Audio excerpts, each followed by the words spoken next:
6 ते 7 लोक चेअरमनचं गुडघ्याला बाशिंग बांधत आहेत. त्याला म्हणलं ह्यांनी प्रत्येकाने आपापल्या गटात गाळागाळी केली की माझा सुफरा सापच होणार. हो ना. माळेगावच्या सभासदांनो, मी कुठंही टोकाची भूमिका घेतली नाही. एवढ्या सगळ्या गोष्टी ह्याच्यातनं मार्ग निघाव्या म्हणून मी करत होतो. पण ज्यावेळेस माझ्या लक्षात आलं की आता पॅनलच करावं लागतं, त्यावेळेस माझ्या मनामध्ये अजिबात माळेगाव सहकारी साखर कारखान्याला चेअरमन पदाचं किंवा उमेदवार व्हायचं नव्हतं, डायरेक्टर व्हायचं नव्हतं. पण माझ्या ग्रुपमध्ये 6 ते 7 लोक चेअरमनचं गुडघ्याला बाशिंग बांधत आहेत. 6 ते 7.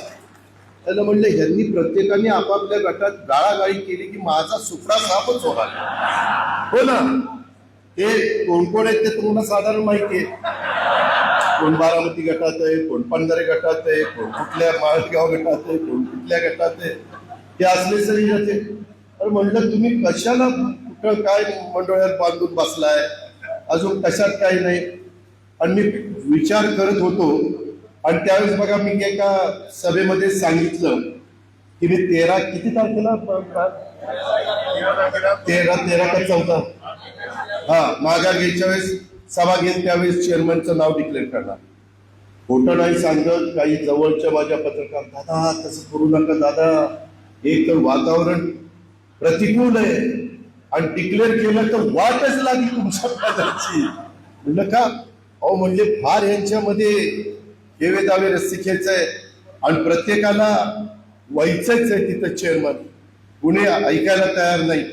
प्लॅनिंग केले गेले 5 वर्ष म्हणजे चेअरमनशिपचं काय काय सांगत होते. कुणी कुणाची दोस्ती केली, कुणी कुणाची दोस्ती केली, काय काय केलं, बरेच काय काय सांगितलं. म्हणलं या अवघडच झालं.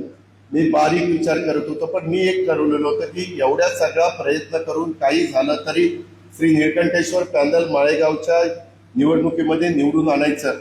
आणि मग तो विचार करत करत करत करत मी विचार केला. पुढारी माझ्या बरोबर नाही हे मला वेळोवेळी कळलेलं आहे. पुढारी, मेन पुढारी, त्यांना जर मी तिकीट दिलं, पद दिलं तर जेपी मग दादा लय चांगला. अरे दादासारखा माणूस नाही राव, यायला दादाचं ऐकलं पाहिजे. नाही पद दिलं की ती रुसतोय माझ्यावर, खुपतोय माझ्यावर. अहो काही काही मी त्यांच्या घरातली लोक देखील फिरायला बाहेर काढली नाही. कार्यकर्ते थांबा.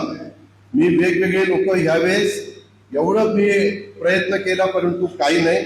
मी जेव्हा बघितलं पुढाऱ्यांनी जरी मला नकार दिला तरी बारामतीचा सर्वसामान्य नागरिक माझ्या